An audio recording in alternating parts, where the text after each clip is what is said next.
Magandang araw po mga kababayan. Welcome po sa Pinilakang Lakbay. Ayan, naway safe po ang lahat. Napakasarap pong mangarap Kahit ako po sa sarili ko po, hindi ko po pinangarap na maging isang vlogger. Ang una ko pong ginawa sa pagva-vlog ay kumain po ako ng crispy pata noong October 2018. Nahihiya pa po akong humarap sa camera noong araw po na yun. Ang may-ari po talaga ng Pinilakang Lakbay, isa pong kaibigan kong Finnish na binigay po sa akin kasi parang nababagay daw po sa akin. So nag-isip po ako ng content kung ano pong pwede kong gawin. Sobrang nagpapasalamat po sa taong nagtiwala po sa akin na ibigay po sa akin ang Pinilakang Lakbay. Sa English po ay The Recorded Travel. Noong una po ako nag-vlog ng mukbang, hindi pa po kasikatan ng mga mukbang po, ay talaga naman biglang dumami po ang mga nanonood. Sobra po akong nagulat. Sabi sa akin ng kaibigan ko na, alam mo ba na magkakaroon ka ng earnings sa YouTube? So nagulat po ko, siyempre, pera po yun, wala naman pong halong ka-plastikan, di ba? Sabi ko, totoo ba yun? Paano ba yun? Paano ba mamomonetize ang mga videos? Tinuruan niya po ako. At tapos, naisip pa po ka ng mga ibang contents, panguha din po ng kabuti, lahat-lahat na po.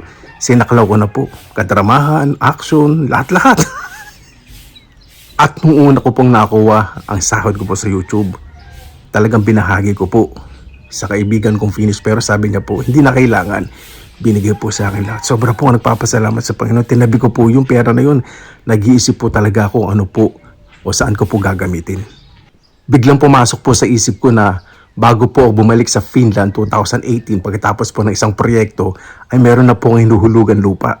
Kaya sobrang tuwa ko po. At tuwing buwan po, every month, hinuhulugan ko po ang aking lupa sa Bulacan. Sabi po ng kaibigan ko, huwag kang madedepress kung konting manonood o huwag kang masyadong maging thankful o confident kapag marami ang nanonood. Nagulat po kasi talaga ako noong 2019, early 2019, napakarami po talagang nanonood, 100,000, umabot po ng millions. Talagang yung dating po na biyaya ay dumami po. Pero syempre, hindi naman po lahat ng mga videos na ina-upload ko po sa YouTube ay nagte-trending. Basta inisip ko lang po na meron pong magandang comments. O sobra pong nawawala po yung lungkot ko, yung homesickness ko. Talaga nakakawala po ng pagod yung mga pampalakas po ng loob. Siyempre, di na po mawawala po dyan yung mga bashers. Natural lang po yun kasi sinasabi nga po sa isang malinis na papel, kapag naglagay kayo ng tuldok, mapapansin yung tuldok kaysa sa malinis na parte. Habang nagtatrabaho din po ako dito sa Finland, at pagkatapos ko po magtrabaho, kadalasan po hapon, nag-upload po ako. Inaaya ko po yung mga kaibigan ko minsan, pumunta sa gubat, mangharbat ng mga kabuti, ng mga berries, at iba't iba pa po. Siyempre, bukod pa po yung paghaharting ko, yung pagluluto ko, pagmumukbang ko, pamamasyal ko. Talagang hindi na po ako nag-iisip kung konti o marami manonood. Basta ang importante po sa akin, may nanonood po at nagtitiwala at sumusuporta. Yung kinikita ko po sa social media ay binuo ko po na isang pangarap. Sinabi ko sa sarili ko, lahat ng kikitain ko po sa social media ay ilalaan ko po sa aking lupa at bahay. Siyempre, meron din naman pong iniipon sa sarili ko. Kahit paano tumutulong po ako sa pamilya ko, sa mga taong nagmamalasakit po sa akin. At masarap pong tumulong ng tahimik po sa ibang tao. Dumating po yung araw na tinanggap ko po sa sarili ko na, content creator na talaga ako, official. Social media influencer na talaga ako. Nung nag-guest po sa mga TV, syempre, dito po sa Finland, sa mga magazines, sa Pilipinas, mga TV, mga interviews, at syempre sa UK, yung Gardener's Ball po, di ba? Imagine po ninyo, sobrang saya ko po noong araw po na yun. Kaya sinabi ko po sa sarili ko na, hindi naman pala kailangan na sobrang daming nanonood sa ginagawa ninyo. Kasi may mga tao, organisasyon, broadcasting company, TV stations na sa video na yun ay mapapansin kayo, di ba? Kaya wag po tayo madidepress at maging positibo lang po tayo. Kailangan laban lang, dire-diretso lang po. Basta syempre kung ginawa nyo na po talagang paghahanap buhay o parte ng buhay po ninyo, ang pagbablog, wag po kayo mawawala ng pag-asa. Dire-diretso lang po. Hanggat humihinga, hanggat may buhay. Kasi maling nyo, isang araw yung content nyo mag-trending. O, di ba? Ganyan lang po. Kasi ang Panginoon, binibigay po sa atin lahat ng pagsubok. Kaya kailangan mag-share lang po tayo mga ng positive sides. O, di ba? Minsan nakakapagsalita rin tayo sa mga bashers kasi tao din naman tayo, di ba? Hindi naman kasi lahat ng sinasabi nila ay tama. Kailangan pakita din natin o sabihin natin parte natin bilang influencer. Para sa akin po, mas binibigyan ko pong atensyon yung mga positibo, mga inspiring words, yung nakakapagpalakas po ng loob ko. Siyempre, malayo po ako sa mga mahal ko sa buhay sa Pilipinas. At siyempre, kaya nga nandito ako sa abroad eh. Gusto ko pong maging masaya ang mga mahal ko sa buhay sa Pilipinas. Sa tuwing umuwi ako. Masaya na po at nabubulol po ko dahil sa sobrang saya na natatanggap ko po sa inyo, sa mga mahal ko sa buhay, higit sa lahat sa Panginoon. Hindi po tayo dapat makipagkompetisyon o pakita po sa buong mundo na marangya po ang ating pamumuhay, mas mataas tayo, o wag natin pakita na o magpa-apekto na dapat tayong malaitin o maliitin. Mas challenge po natin ang sarili po natin. Sarili po natin, i-challenge natin, subukan po natin kung hanggang saan ang kaya po natin gawin. Yun po. Kasi ayun po yung magpapatatag sa atin, matututo po tayo at hindi po yung dinidikta po sa atin ng ibang tao. Siyempre, ang negatibo at mga pagsubok nasa gilid lang po yan. Lalo na po ngayon, napakabilis po ng impormasyon, lalo na sa social media. Kaya maging handa rin po tayo. Hanap din po tayo ng mga tools o hanapin po natin mga tools na magkocontrol po ng mga masamang salita para ang mababasa po ng iba pagbukas ng ating channel, manonood sa atin, mababasa po nila ay puro positibo lang. Kapag gising po ninyo sa umaga ay napakaganda po ng mga nababasa po ninyo. Mas nagkakaroon po kayo ng inspirasyon.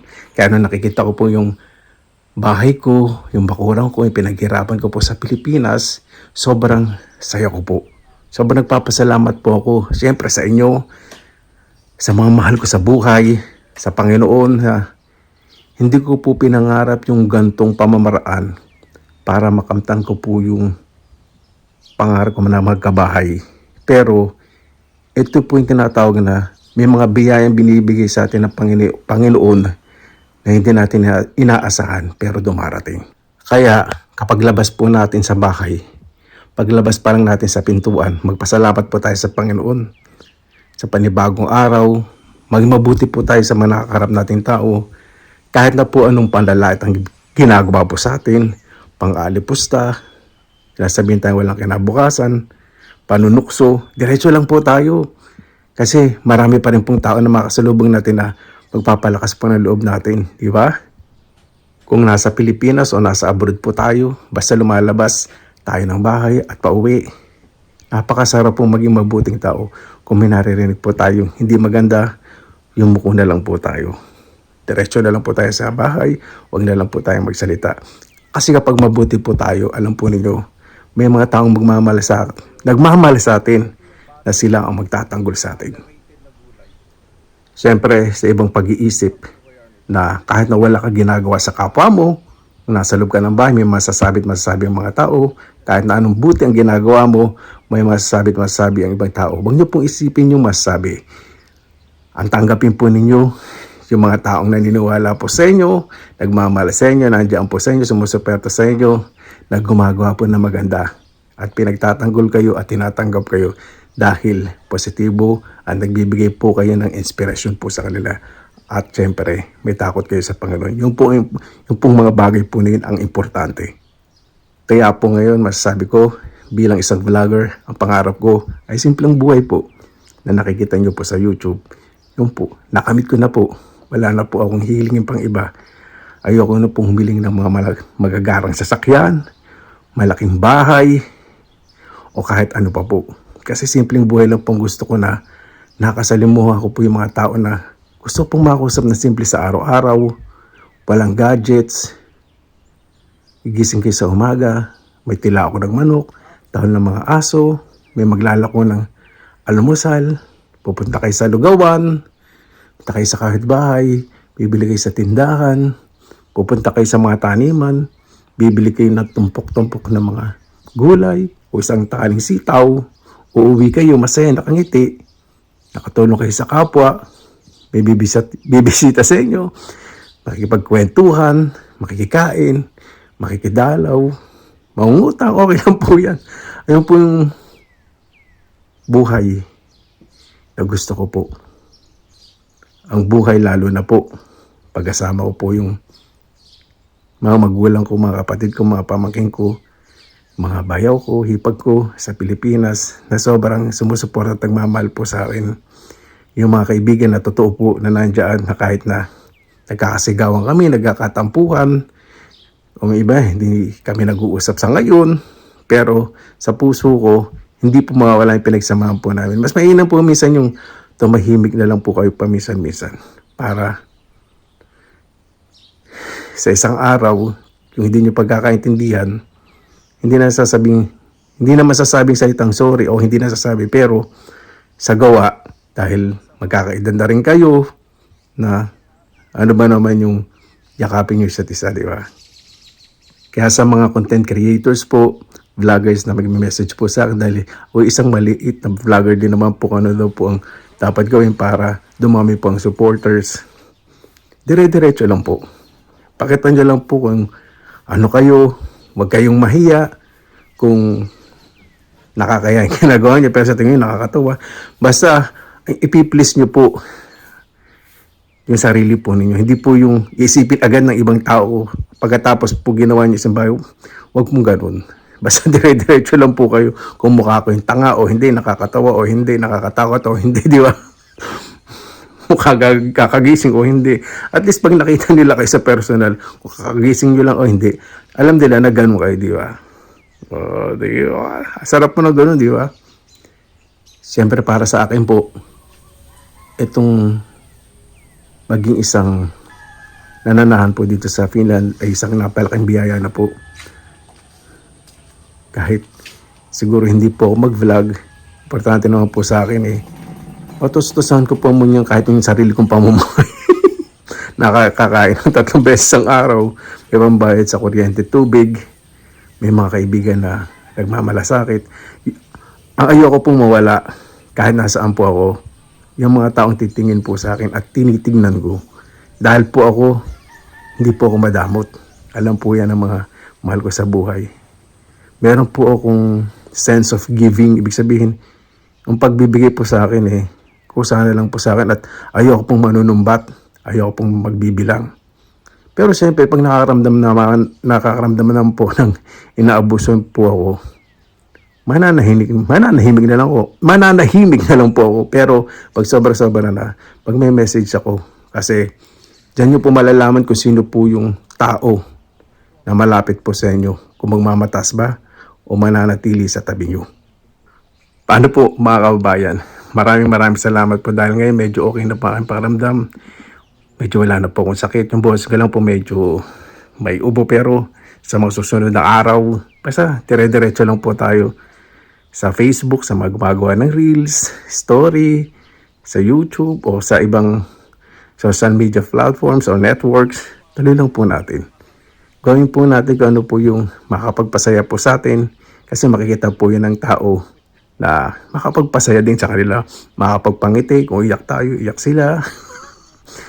Basta maging mabuti lang po tayo at yakapin po natin yung mga taong nagmamahal at nagmamalasakit po sa atin.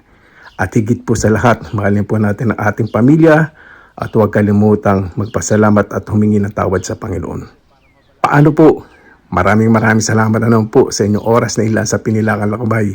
Tandaan po natin, huwag po tayong makipagkompetensya, maging mapag-umbaba po tayo, at tanggapin po natin ang mga positibong dumarating po sa ating buhay. Maraming salamat po. Basta lagi pong positive vibes, good vibes. God bless. Ingat po lagi. Magandang araw. Laban lang!